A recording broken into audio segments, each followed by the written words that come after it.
to the quiz. So I'm going to put the Dropbox link on the website so that you're going to have access to all these files, and you can see I'm working through and revising. So we're at 3B today, is that right? Let's do this together.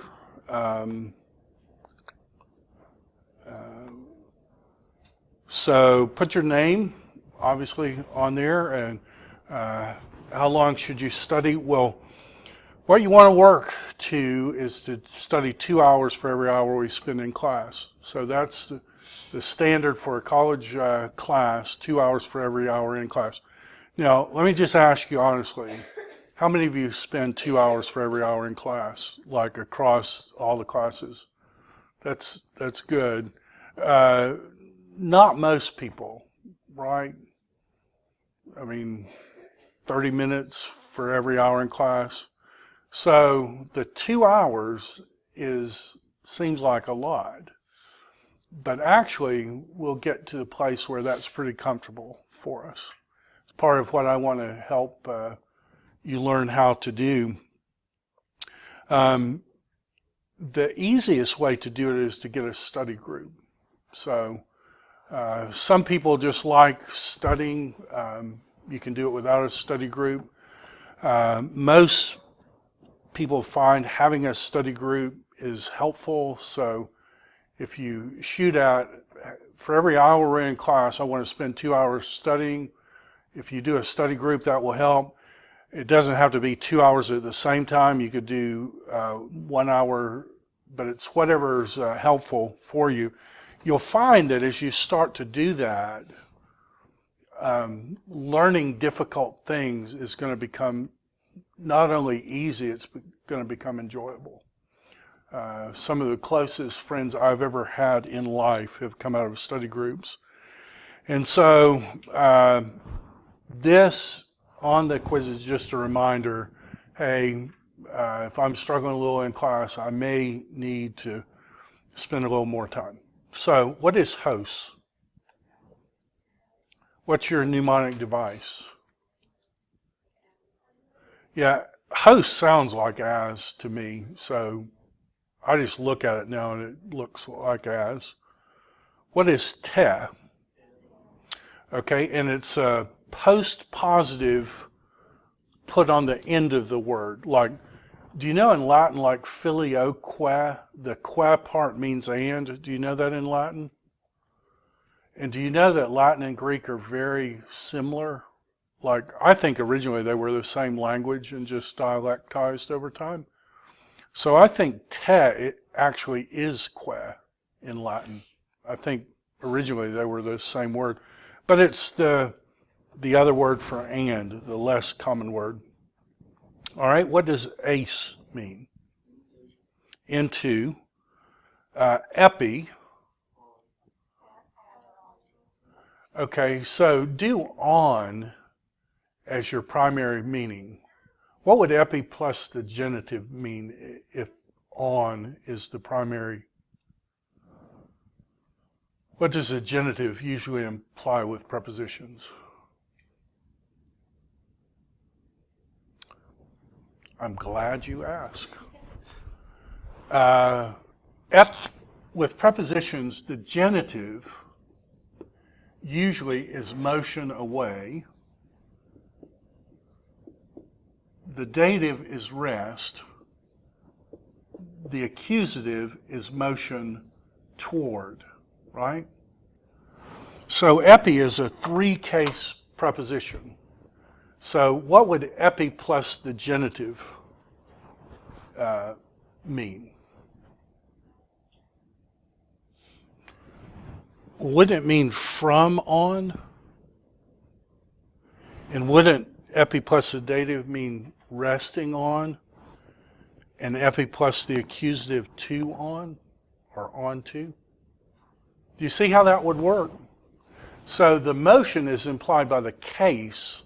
The meaning comes from the preposition. Epi's a three-case preposition, so you have to, it can mean three different things. As long as you can get it to on, you'll be in good shape.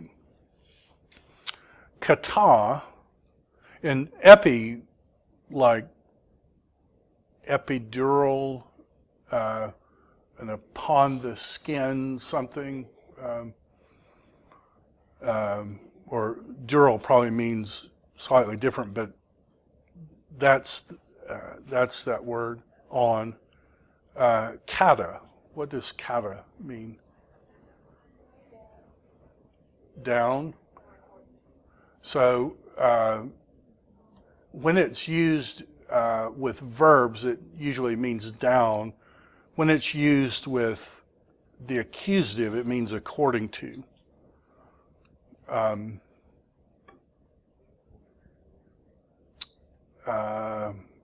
Cataclysm is like a down storm,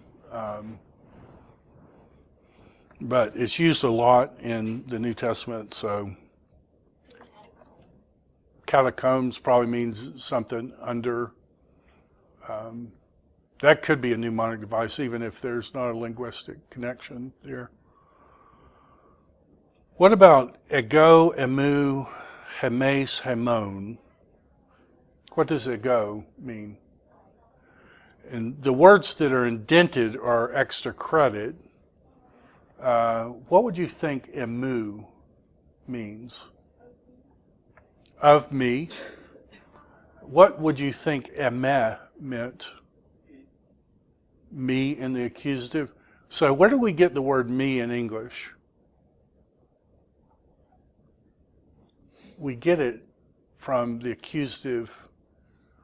Emoi is the dative. Wonder where the French get moi from. Oh, it's from Greek. Greek's connected everything. So that's exactly where we get the word ego from. Ego, superego, id.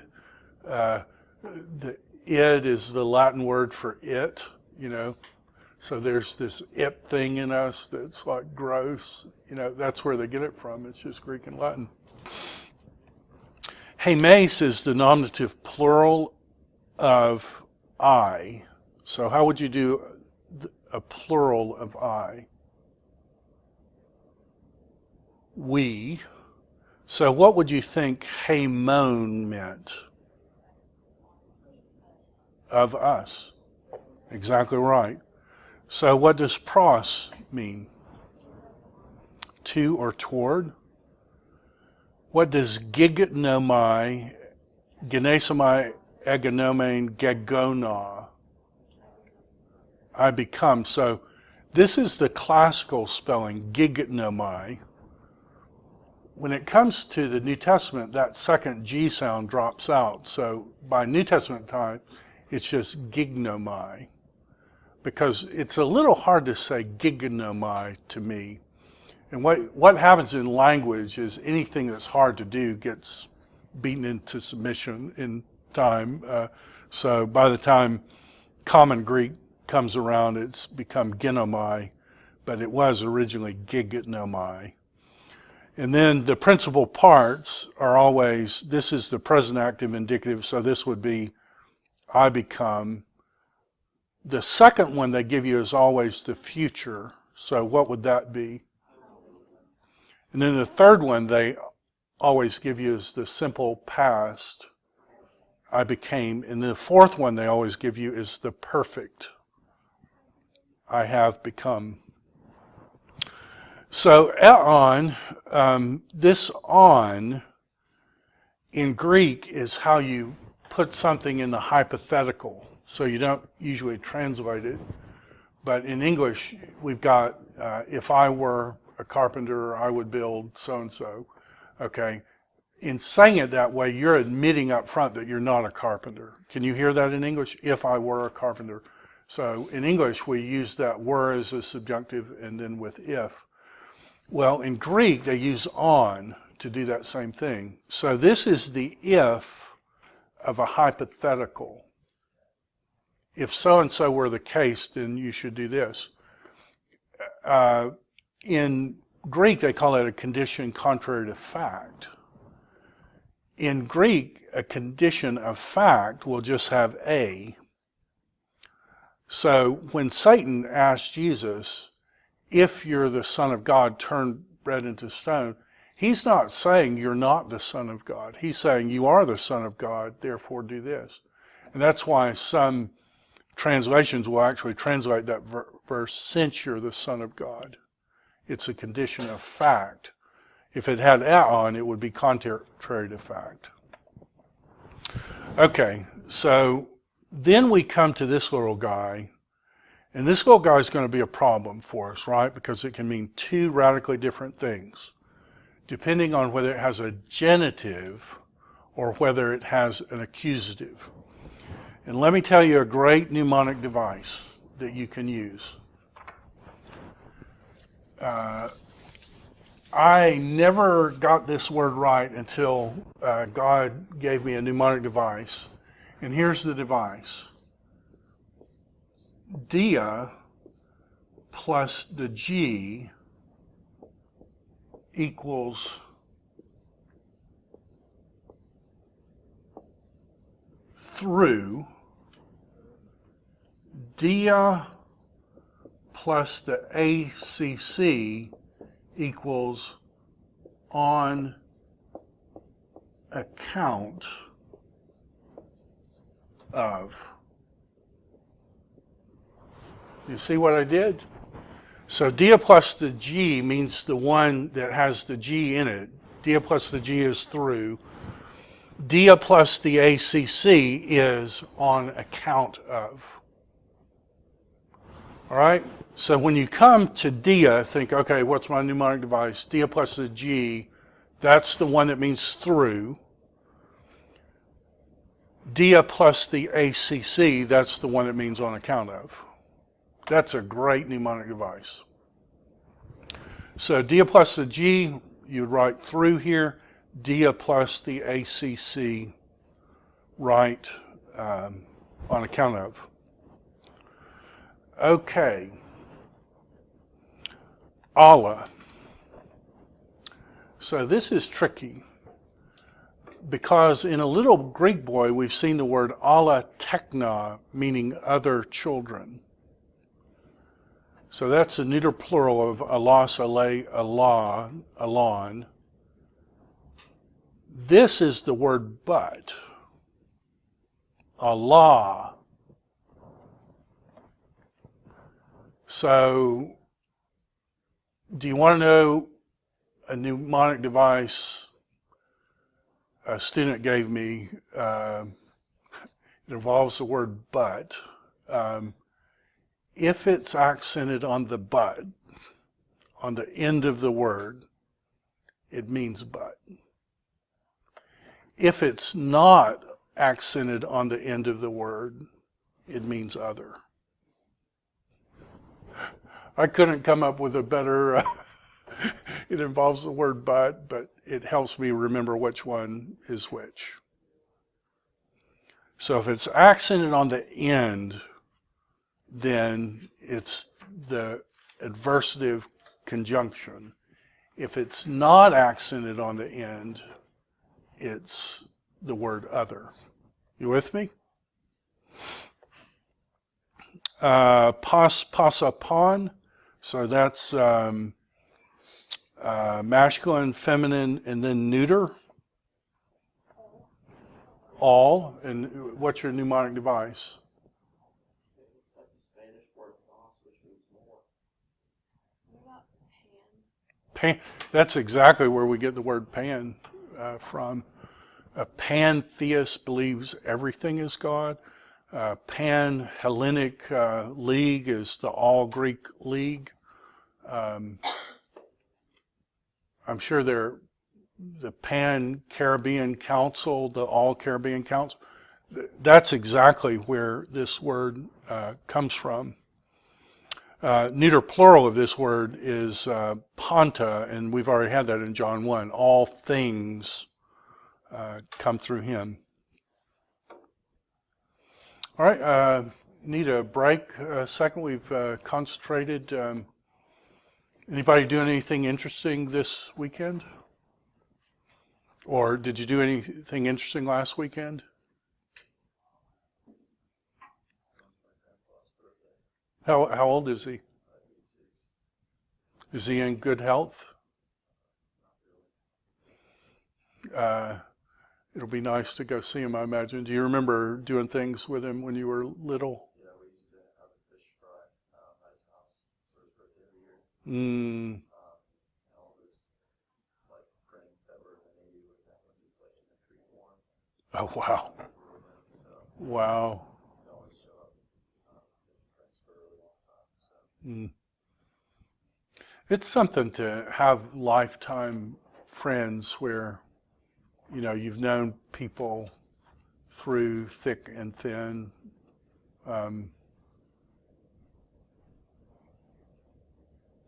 I've been married 32 years, and you think about that, that's a long time.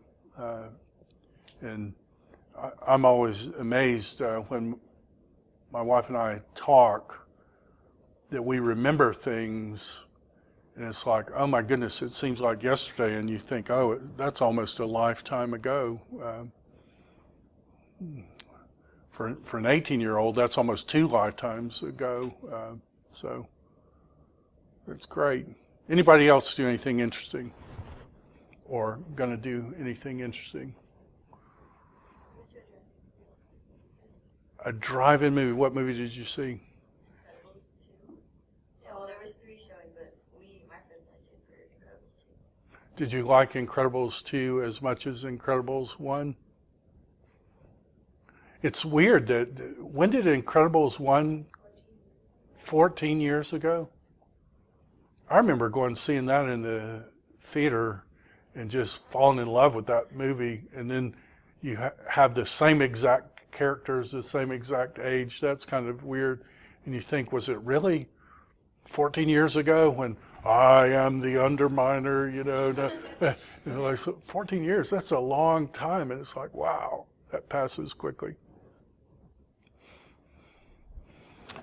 My whole family was gone this weekend. I had work. I had a lot of work to do, and I ended up not going.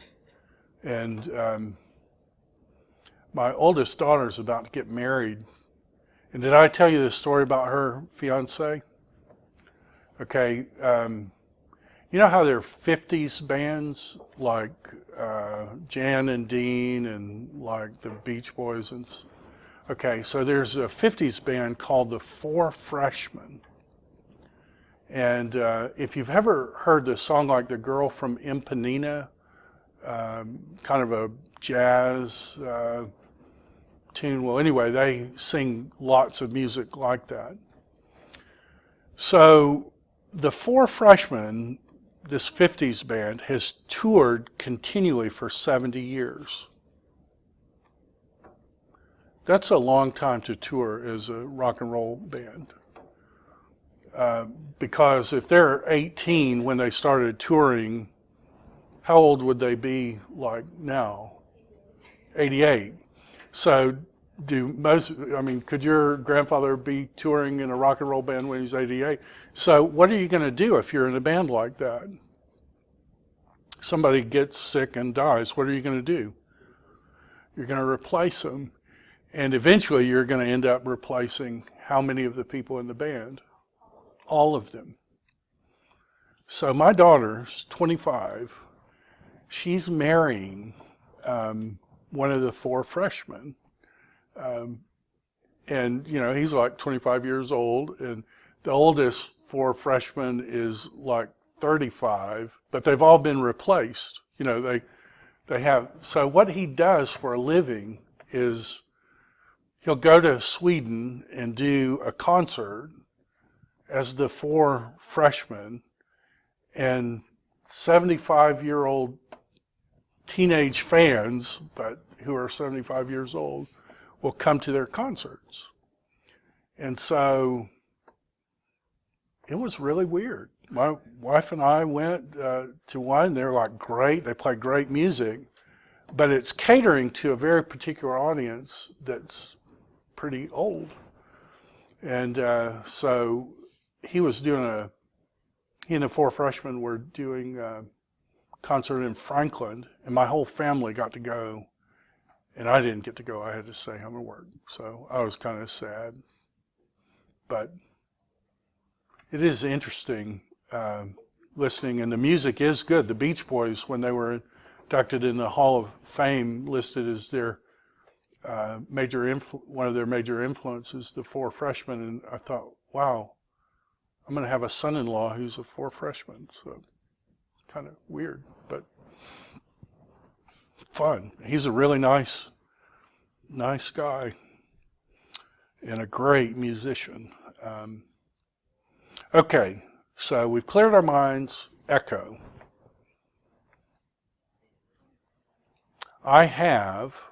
Do you have a mnemonic device? So all of these vocab words, we've got to get them into our midterm memory.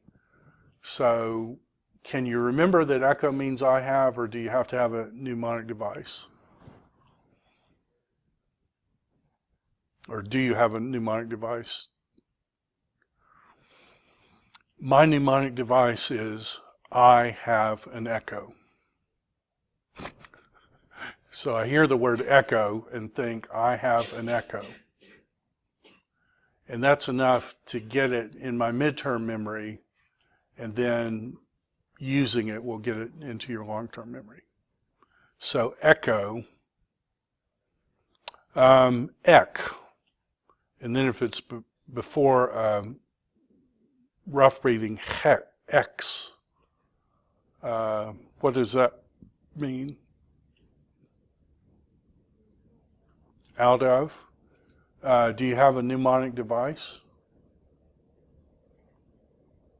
Exodus, the way out, that's what that means. If a insect has or if a creature has an endoskeleton, where is their skeleton? Inside them. If they have an exoskeleton, what do they have? Outside. So in is in, X or ek is out. Is that helpful? Palus, palais, palu. And what word in English do we get from it? If you say something is polymorphic, it means it has many forms. A polytechnic has many technoses. The plural of this, the masculine plural of this would be hoi polloi. What would hoi polloi mean literally? If the singular means much, what would the plural mean? Yeah, muches, but that doesn't work in English, so we would say many, right? I'll never forget in college, they had a movie night, and it was Mr. Smith Goes to Washington with Jimmy Stewart. You ever seen that movie? And I was sitting there in the student union or wherever they were showing it, and the senator gets up and says, "I'm not one of the hoi polloi." And I thought, that's Greek. And then I thought, that means the hoi polloi. That means the many.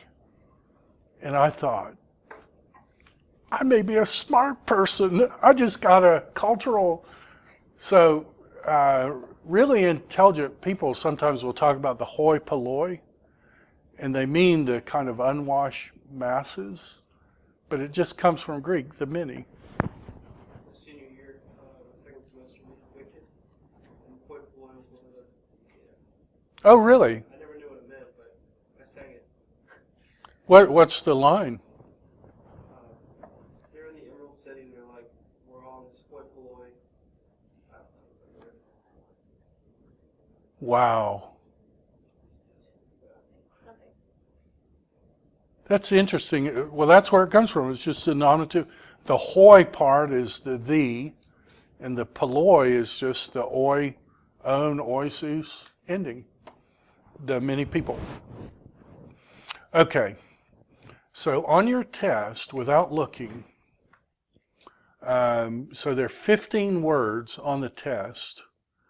I'll give you extra credit if you can remember any of the words on there without looking.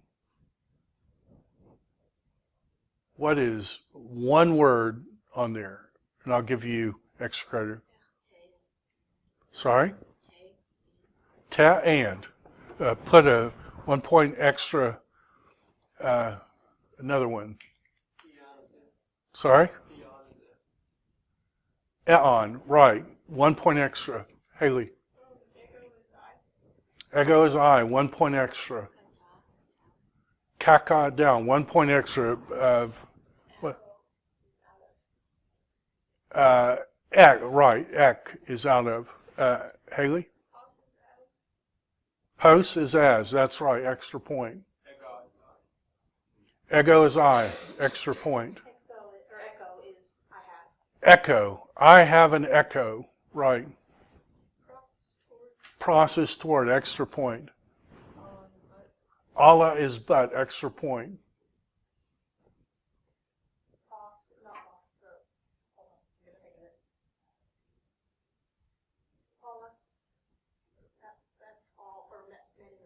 Many. Palus, palay, palu. Much or many. Good. Gignomai. Oh my goodness, that's exactly right. I become. Extra point. Put it on your, what else? So there's a point in battle where you feel the line is breaking, right? When you realize that your enemy is not going to be able to resist.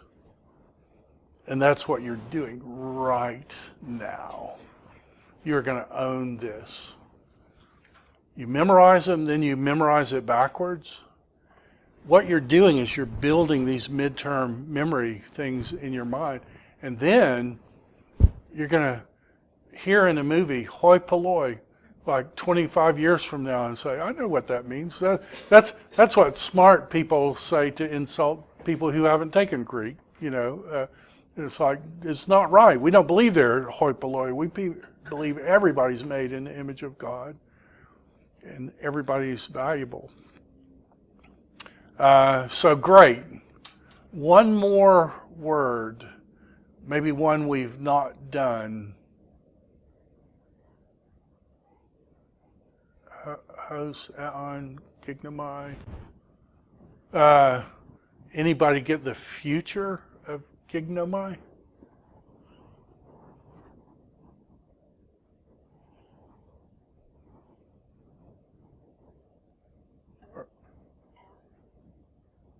Hos is as, that's right. Is the future genesomai? Gegona is the perfect. Egonomain is the aorist.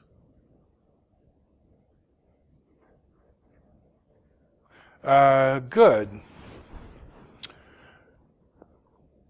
So I have put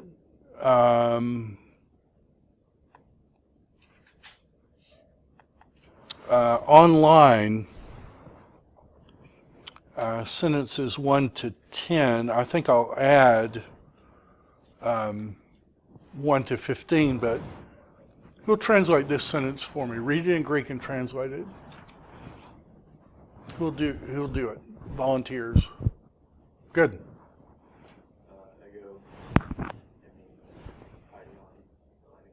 Perfect. What does that say? On the one hand, I'm a little Greek boy. Who wants to do this one? Oh, let me call Christopher. Can you read this in Greek and translate it?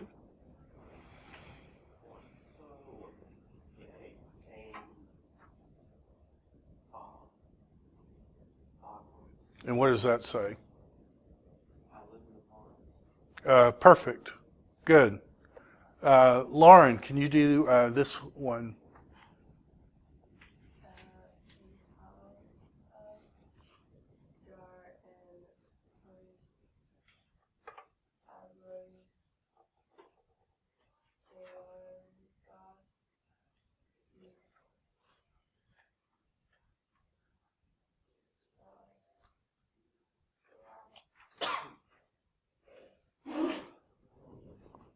Perfect. What does that say? Something put in the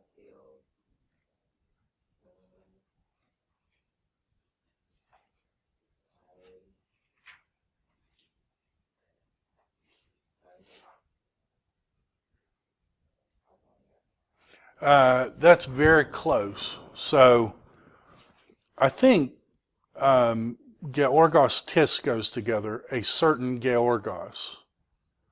There is a certain Georgos throssilos. For there, and then this is there. For you move up because it's post-positive. For there in the fields, a certain farmer is a certain farmer throssilos. Good. Laura, could you do this one?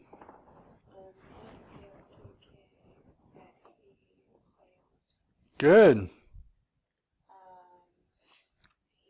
works and has like a hamlet or land. Good. So this is from Echo, O-A-S-A, Echo. So what does this word mean? He had. And see, so the O is I, and the A is he. Was it the accordion? That's where hamlet comes from, right? Right. So this is the diminutive, and Cora just means a place. That's what Cora means. So if Cora is place, what would a corion be? A little place. And you're exactly right. A hamlet, a little farm, as Christopher did it. Bryn, could you tackle this one?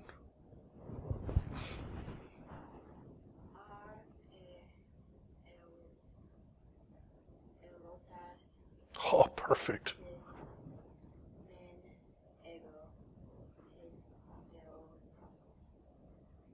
That's perfect. So what does that say?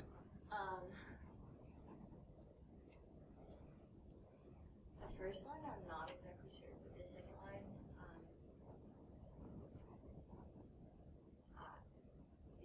is that on the one hand I am, or? Right, and so the tis has the accent mark on the tip part. Do you remember? Is that who? Or Who? On the one hand, tis ego, but it's if it has the accent, it's going to be a question. So it's, am I? or maybe who am I? Okay. On the one hand, who am I? That's your men statement. Then you're going to have a des statement.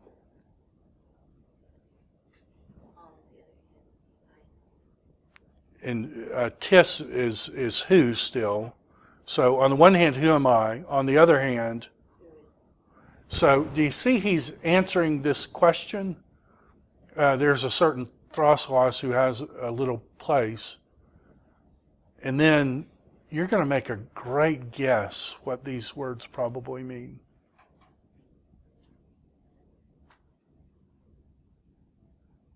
Something, something, who am I? And on the other, who is throssilos?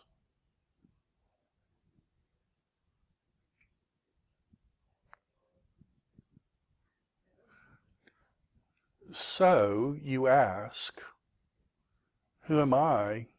Because he's just said, I am a little Greek boy, I live in the fields. There in the fields, a certain farmer farms, has a little hamlet. So you say, who am I and who is throssilos? And remember, we're, in Hogwarts and we're, teenagers. And so the teacher has to put us in our place and says, Lego day. I will surely tell you. You ask, who is this? So the teacher says, I will surely tell you. And the reason I will tell you is teknon gar Amy ego tu throssilu. And Haley, not Brown, Haley, tell me the other part of your name. Haley Smith. Haley Smith's going to Read this for us and translate it.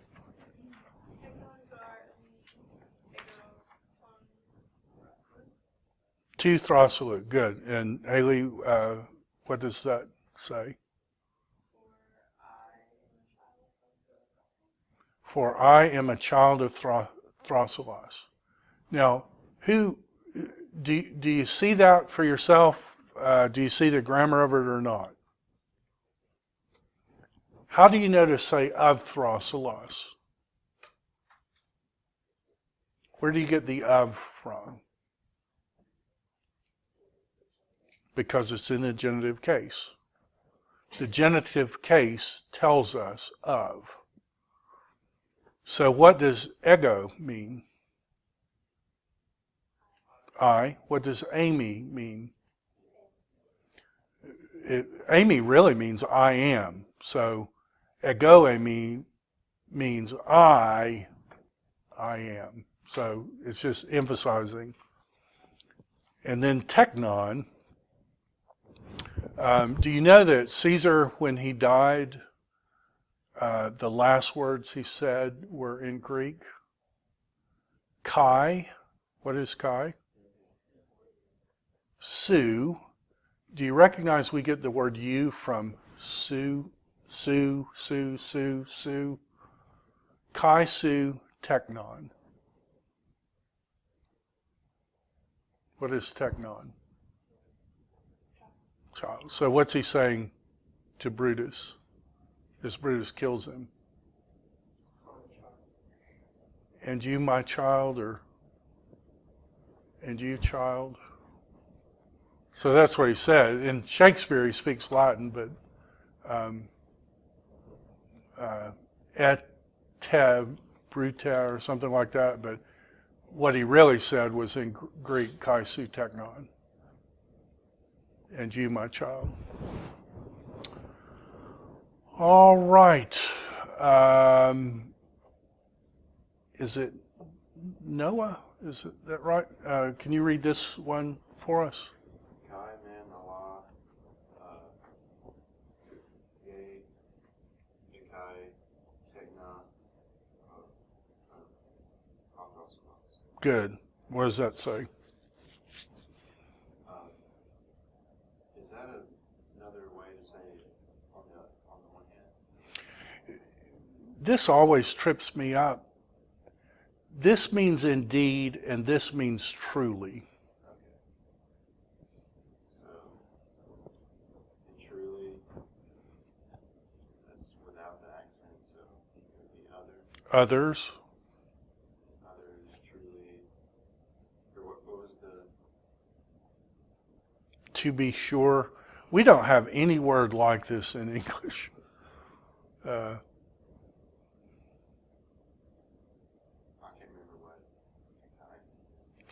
Eke, so it comes from echo.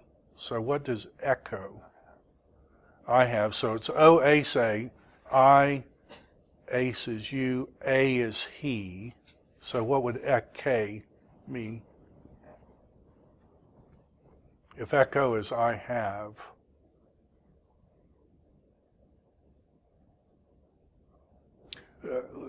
Let me help. So if you have a verb, any verb is going to work this way, and you add O to the end of it, that makes it I blank, whatever the word means. If you add ace to the end of it, it's you singular, whatever the word means. If you add a to the end, it means he, she, or it. If you add amen, it's we. Eta is you plural, and usi is they. So what does echo mean? It means I have, but you see this is the I part, right? So this is the root. So what would ek mean? He has. So who is the he in this sentence? Thrasalos. That's why when you translate this sentence, you can't translate it in the Greek order. You have to translate it, you've got to find the subject and then, so Noah, how would you do that?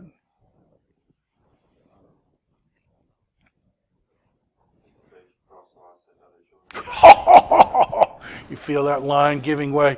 It's almost going to be a rout. They've taken the first step backward, the shields are going, and they're going to run till they run out of breath. Because you recognize grammar, Greek inflection dictates meaning, not word order.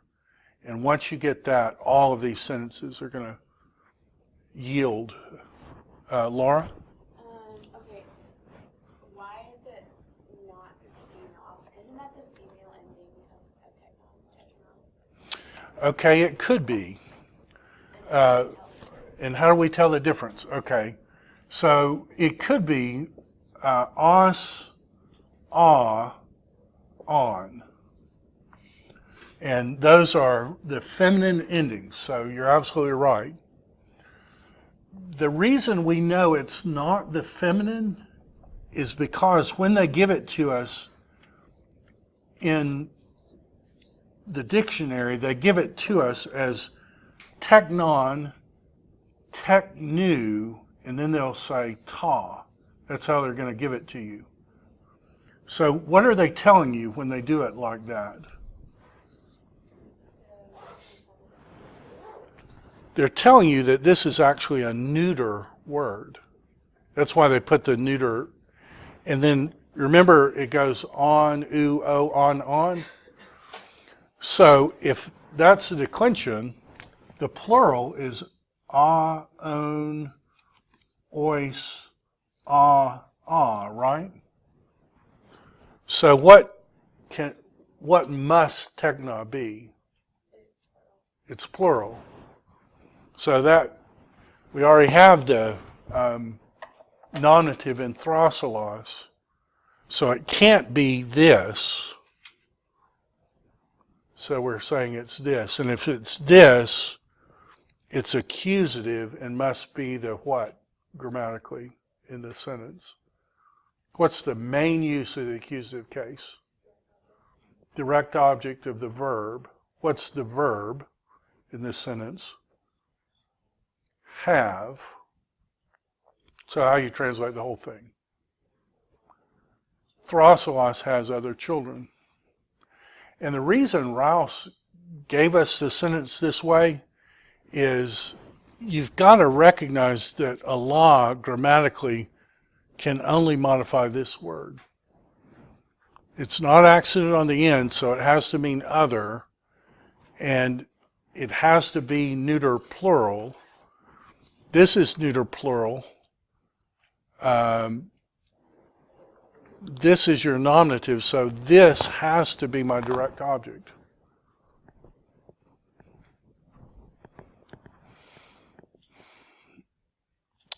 For I am his child, and I have a brother and a sister. And if I had been clever, I would have put the rest of the sentences on there. They call the sister Helen. Well, sorry.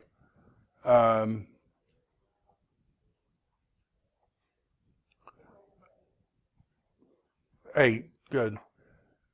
And they name Emma Thrasumacon. They name me, on the one hand, they name me Thrasumacon, bold battler. That seems a little strange name for a kid, do you think? Your dad's name is Bold Plunderer. Your name means Bold Battler. Are these kind of like hawks? What do you think in terms of their political persuasion? And the brother they named Thrasumacon, Bold Mouth, big talker or something. And they named the sister Helen. Now, what do you know about Helen? I am glad you asked. I know she got in trouble during both the Iliad. So Helen is the beautiful wife of Agamemnon. Agamemnon's the king. Helen runs off with this young boy, Paris is his name. He kidnaps her, or maybe they ran off together, we don't know. Agamemnon is so mad that his wife ran off with this prince that he attacks Troy. So Paris is this cowardly, terrible person. Agamemnon wants his wife back. The best warrior to fight with him is Achilles. He's kind of like the atom bomb of the Greek. Well, they plunder all these women, and the most beautiful woman gets given to Agamemnon. The second most beautiful woman gets given to Achilles. But then it turns out Agamemnon's gift is actually one of the god's daughters, half-daughters. The god shows up and says, give my daughter back or I'm going to kill you. The guy says, I'll give you your daughter back. So what does Agamemnon do? He finally gives her back, then he steals Achilles. Takes Achilles, and Achilles says, look, bud, it wasn't my wife that ran off. It was your wife. Well, anyway, they get killed. Achilles' best friend gets killed. He goes back in the fight. But by the end of it, Paris, after the Iliad, is hiding behind a bush, shoots a flaming arrow. Where does the flaming arrow hit? His heel. When his mother dipped him in Hell's River, it made him immortal except the heel. Paris kills him, and so Achilles dies. But Helen is the most beautiful woman in antiquity. So why would Greek people name their little girls Helen? Hopefully she'll be beautiful. So bold mouth, bold plunderer, and the most beautiful woman. All right, so we're at 4A on Friday.